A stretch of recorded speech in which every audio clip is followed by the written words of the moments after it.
On a downtown block, a ruckus is underway. Why is this guy dancing in a dumpster?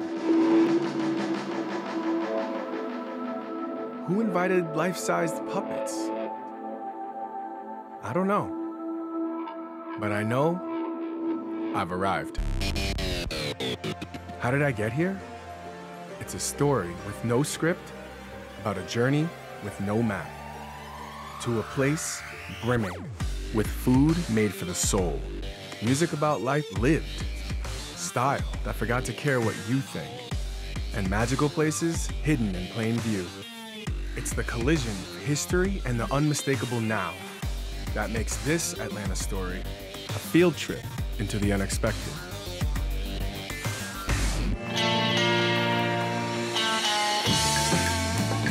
Trust the locals. You got one, man, a tree branch right there. Play with fire. Never turn down a good meal. Because if you let one thing lead to another, the voyage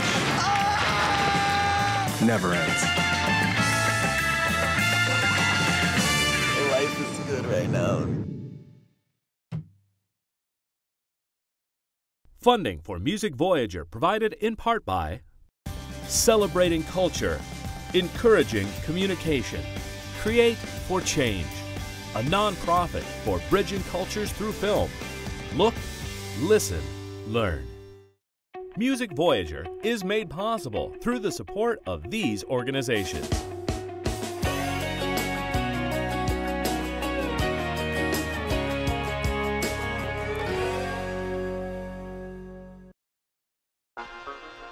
I don't know much about Atlanta, but here's what I do know. It's the birthplace of MLK and one of my favorite rap groups ever, Outkast. Some have called this place the Black Mecca. And so I begin my pilgrimage by reaching out to a man who I've been told is a student of both Outkast and Dr. King. His name is Killer Mike. We meet in the city's West End. This neighborhood was the first neighborhood built by black people for black people post-World War II. I'm hanging out with a guy named Killer in front of a church. Wait, why are we standing outside a church? I like walking into the same precinct I voted in since I was 18 years old, so I came and voted because that's what I do. Out of the gate, Atlanta has thrown me a curveball. And I guess I've disguised how not gangster I am at all, because Killer Mike promises to take me into his world. Our first stop, Mike's Man Cave, which he happens to own. This is the place where you come, you get a shave, you get a shape up, and get treated like a king for about an hour. I get wanting to be treated like a king, but why not just buy up a couple VIP tables at the club and call it a night? Why a barbershop? This is the next best thing to being a politician, because I don't have to pander people for money, but I get to know directly from the community what's going on, and it helps my music, because I try to talk about stuff that's relevant. And it gives black people jobs. Dads bring their sons, and so for me, you know, this is just my way of putting the type of business in the community I think the community deserves. As man caves go, this one was clearly carved out with a conscience. Mike even tells me he'll give local kids one of his vintage model cars. These ain't cheap either. If they get good grades. You know, people say, oh, you shouldn't get anything for doing the right thing. Why shouldn't you? Positive reinforcement. Yeah, people who do the bad thing get stuff all the time. But I still have to ask. Your name's Killer Mike. I got that name freestyle battling when I was like 15 years old. And then an older dude jumped up and said, that kid's a killer. I never kill nobody, but I'm Killer Mike. So, you know, I think about gangster rap. I don't think about someone going out and voting. I grew up around a lot of strong black men. I grew up seeing black men make dramatic change in my community, and I was determined to grow up to be one of those guys. We stop off at a West Side staple for some real deal soul food. You know, when you can get this many black people eating at a soul food place at one time, it's some good food, because everybody in here can cook this food. You get what I mean? On any given day, you'll see any one of Atlanta's more prominent people coming to eat here. If your city councilman has done something to aggravate you, you'll probably bump into him and give him a piece of your mind here. Okay, so the first thing Atlanta has taught me is that it's home to a man named Killer Mike, who might just be one of the most unexpected activists I've ever encountered. I don't even remember why I was nervous to hang with this guy. And just when I'm convinced Mike is really just this big, lovable teddy bear, Killer Mike takes the stage at a club called the Masquerade and earns his name.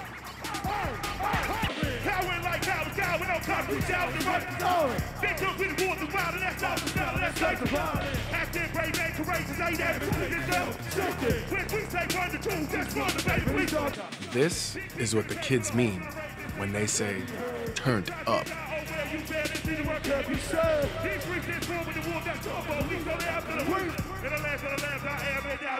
Run the Jewels has quietly turned into one of the biggest hip-hop albums of the year.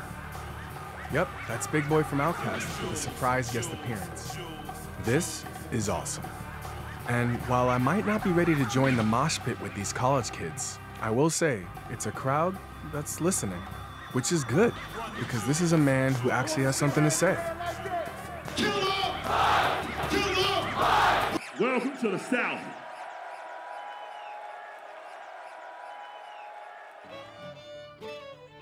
Full disclosure, I'm a little hungover from Killer Mike's mic killing, and I could use some breakfast food.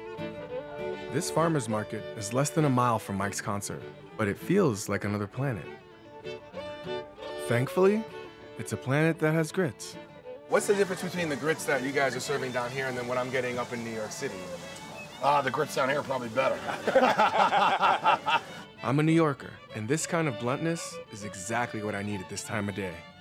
Oh, and sweet potato biscuits, too. I soon find out why I feel so at home at Ron's table. I've been down here 14 years, and people call me out on being from New York all the time. Still, I guess I'm slightly abrasive. I guess my personality is a little direct. His New York attitude has earned him a nickname, the Angry Chef. He's pretty big on Twitter, and I'm starting to see why. You know who came up with the notion that because it's my birthday, I get a free dessert in a restaurant? Like, you go to a supermarket, and you're in the checkout line, you can't grab a pint of Ben & Jerry's and be like, hey, it's my birthday, and I'm gonna take this with me. He might serve up a little edge, but the neighborhood brunch crowd can apparently take a joke. This place is packed. That's what it's all about. Like, that's what I do. That's what I love doing. So for your brunch menu here, what's like the signature dish? Like, It's the Nasty McAllister. A fried chicken sandwich with Tillamook cheddar, scrambled egg, and smoked bacon. Actually, Food and Wine just named it one of the country's best hangover cures. I'm beginning to think this man was sent here to save Saturday morning for all of us. Hangover officially cured. That's nasty. What is it about the South? There's something in the air that just begs you to slow down. In the Civil War, the entire city of Atlanta was burned to the ground and then built back again. It's stories like this, hard truth, that have filled country music songbooks since forever. But isn't there anything more fun to sing about? Maybe these guys called the Bush Brothers can shed some light. All right, guys, first off, why are we in a cemetery? In the Gothic style of twisted Southern things, this is right on par. I don't know what's about to happen. I just met you guys. Right. Don't be scared. Well, we're about to play a new song that we wrote. It's on the radio now. It's called Trailer Hitch. And the line is like an old Southern colloquialism. You know, like nervous as a long-tailed cat in a room full of rocking chairs. I don't know how, everybody wanna die rich. Diamond, champagne, goes to the new place. Work your way down that list and we try. Everybody tries to feed it into that ditch. So this one is, I've never seen a hearse with a trailer hitch. Never seen a hearse with a trailer hitch.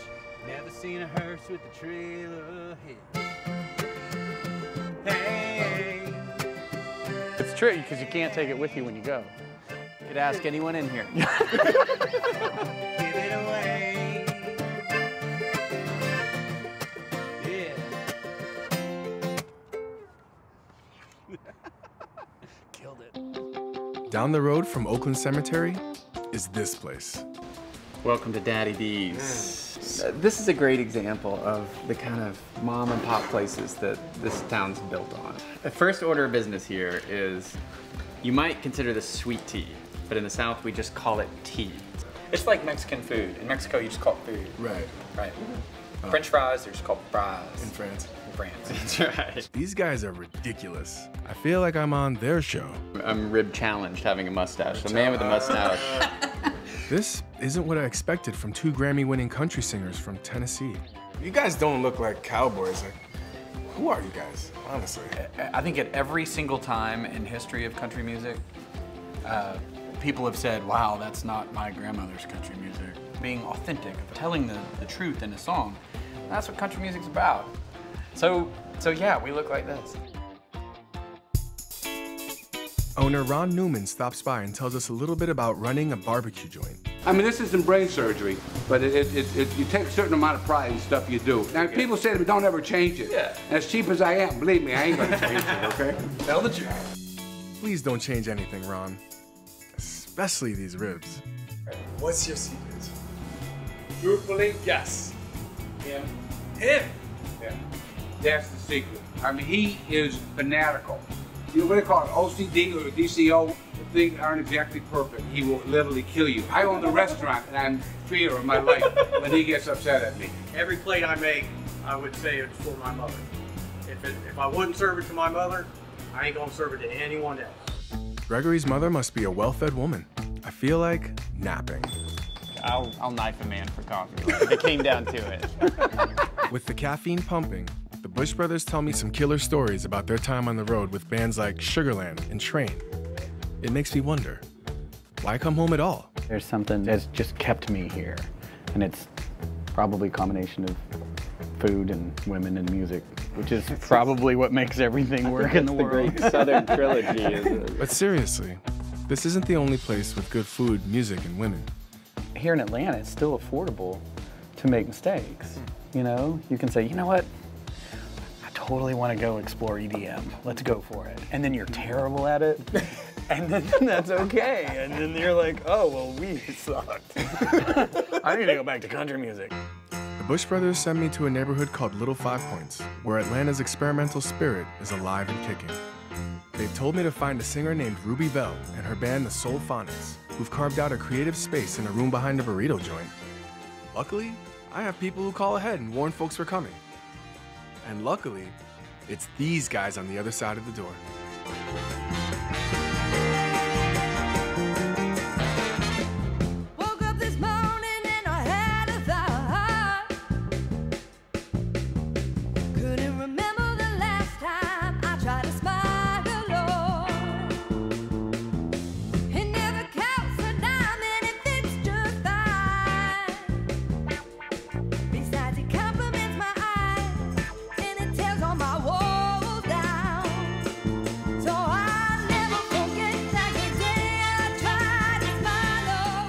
The Soulphonics have made Little 5 Points their home base, and Ruby wants to show me why. It does have like this sort of East Village funky vibe. How would you describe someone like your average person that lives here in Little 5 Points? I don't think that average is a term that I would use to describe them, but this is a very eclectic part of Atlanta. I think the thing that brings Little 5 Points together is that weirdness. There's just a weirdness here that you don't find in a lot of places, and it's something to be embraced. Ruby tells me her parents were born in India. She was born in Toronto, then moved to Florida. So I can't help but wonder. Atlanta to me has become home, and I think it's because of people's reverence for creativity. There's like a feeling here that if you are a part of art in the community, that you're doing something special. Special is exactly the word I would use to describe this woman. I'm ready to follow her just about anywhere. The first stop is to pick out an outfit for her upcoming show. Factory Girl's showroom is not the mall dress shop I was expecting. For one, it's located in an art gallery. Owners Rosa and Regina tell me they're actually fashion incubators. It's really a place where we can help local fashion designers create their collections from concept all the way through to production. It's really difficult to start a fashion line. You need a lot of support. There's many aspects that go into it other than just sewing garments. Ruby's style seems to borrow from around the world. This is a piece for my mom. She always tries to look for things that look good when I'm holding a microphone. So I'm curious what the Factory Girls have planned for a Desi soul singer playing a bike path in Atlanta.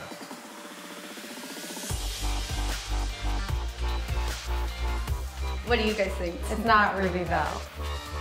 It's better, right? Yeah. It's super cute. Yeah, it's really fun. I like it a lot. It makes me want to do this. Really beautiful. And you have pockets, just in case. Yeah. Pockets are the best on dresses. I love it. We meet back up with the Soulphonics and Little 5 Points for some beer. What really has my heart about this place is the fact that they represent local breweries. You know, when we opened this place, people were like, what? No Budweiser, no Miller, no Coors? And we're like, sorry, you're not our customer if that's what you want to drink. Meet owner Molly Gunn. She's definitely put her stamp on this place. But what's with the suitcases? A customer once said, you're ready to up and move at any moment. I was like, yes, but there's nothing in them, unfortunately. Except for very bad customers. So you got some locals in front of you. We're starting with what's very near and dear to my heart. The first light one is Atlanta. It's from Orpheus Brewery, which is doing a lot of sour beer. Sour mashing uses the yeast that's in the air. You gotta have that. Each batch is individualized. Exactly, individualized, and it would be different if you made it in Texas or if you made it in North Georgia, but because they're right off Piedmont Park, so it's got that Piedmont Park flair. Next stop, Piedmont Park, where Orpheus Brewery is throwing some kind of party for local artists. Did I mention there's more beer? I catch up with Brandon Sadler, who's actually signing beer cans.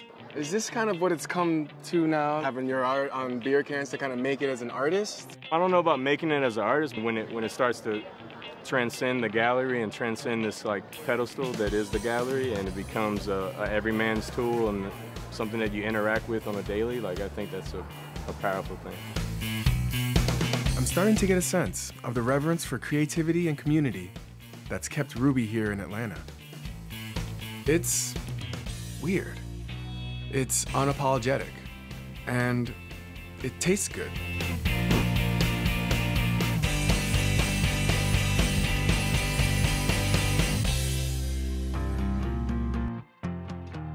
Here at the Sound Table in the old 4th Ward, Ruby's Bacchanalia continues. They're hosting something called a pop-up kitchen. Well, tonight's theme is called Give It To Me Raw. So we're doing a southern raw vegan menu. So instead of mac and cheese, you've got mac cauliflower. Instead of collards with bacon, you've got collards with cumin. I'm a little skeptical that raw vegan food can really work with the southern menu. But these dirty South martinis with pickled okra are giving me hope that anything's possible. I wouldn't do it if it wasn't delicious, you know. I need to taste it to believe it, I think. No offense. As well you should. This is the Rombo Gumbo. Rombo Gumbo. It looks delicious too. No pigs were injured in the preparation of this particular dish. Love it. I gotta say, I'm a believer now. I am totally convinced. This is Southern cooking done raw. So we're here in the old 4th Ward. This is Atlanta's, this is like the cradle of the civil rights movement, which it means a lot to all of us, you know? So we don't take that lightly. There's not a single corporate chain that's even touched this neighborhood.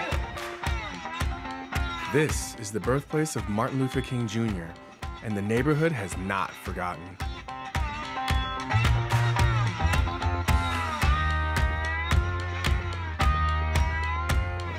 We are living on sacred land, you know, where Martin Luther King was actually his birth home. So it's an honor to be here. One of the local hangouts in this historically black neighborhood is actually run by a Latina.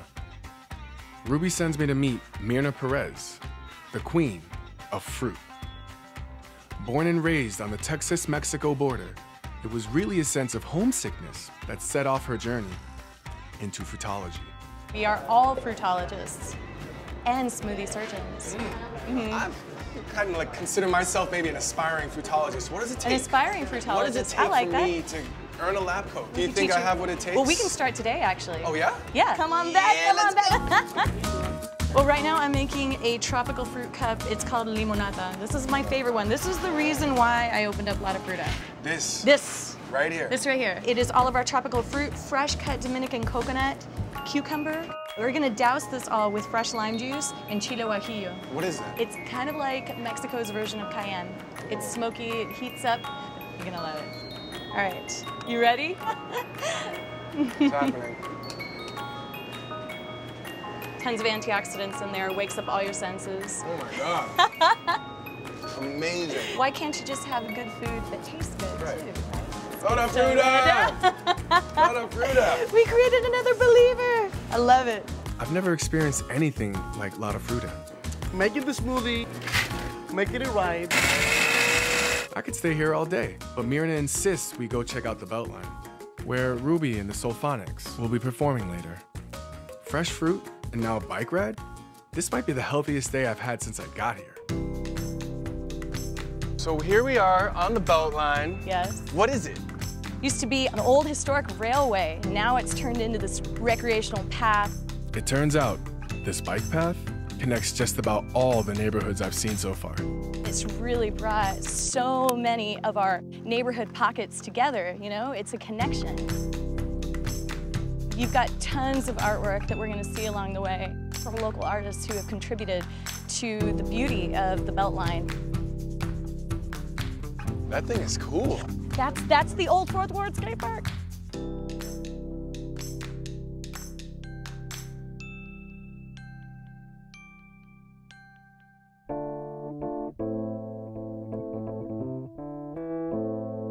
I head over to Ruby's apartment to sit in on a dress rehearsal and soak in this day. My dear, listen here. I know it's not right to see fellas losing jobs and people hopeless.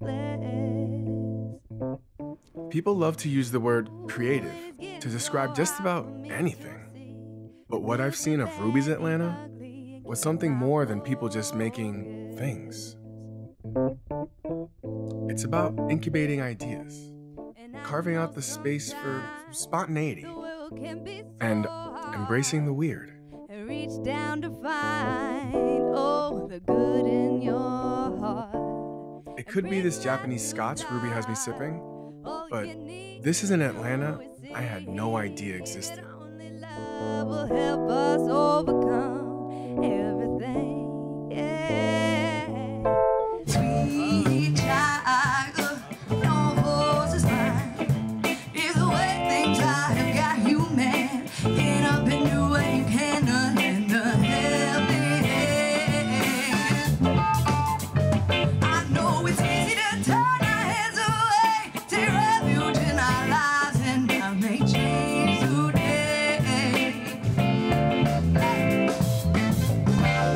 And I know sometimes the world can be so hard. Reach down to find the good in your heart and bring light to God. All we need to do is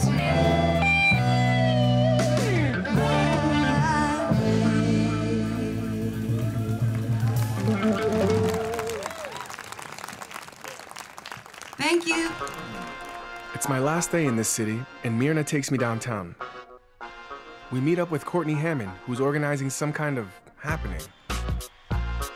Well, we have this one project, it's called Dumpsters, and it's by the Goat Farm, and they've transformed these nasty things that you think about into these beautiful installations to Wait a minute. tiny like galleries. Like trash. the dirty, nasty things putting- that yeah, I don't want art to in be the garbage. Are you hearing this? I need to see this. I need to see this.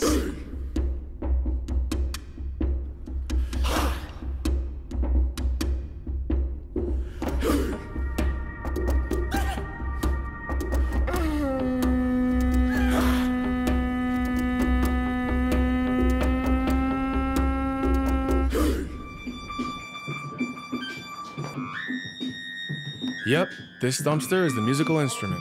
And yeah, it's getting weird again.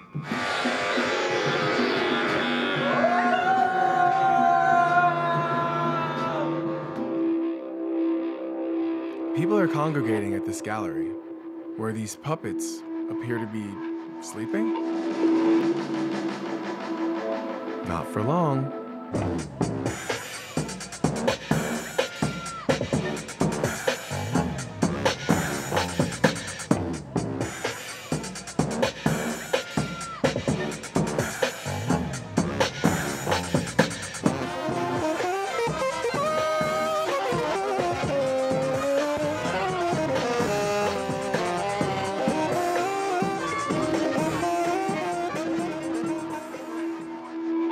traveler to new places, I'm an outsider. I wipe my feet at the door and try not to offend the locals. I ask questions and hope for a good meal. But sometimes, if you're lucky, that door is opened all the way.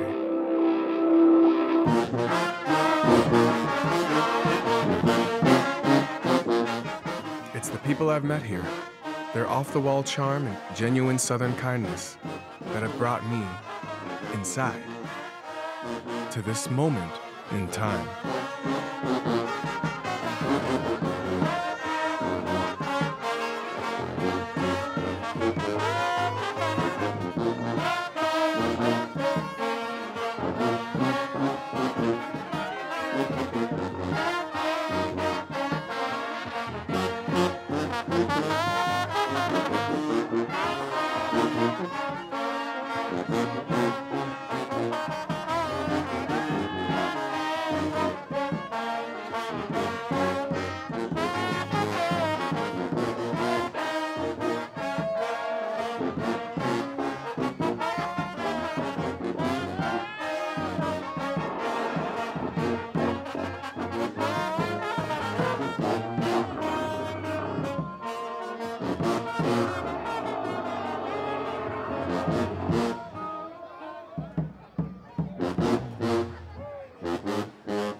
Funding for Music Voyager provided in part by Celebrating Culture, Encouraging Communication, Create for Change, a nonprofit for bridging cultures through film. Look, listen, learn. Music Voyager is made possible through the support of these organizations.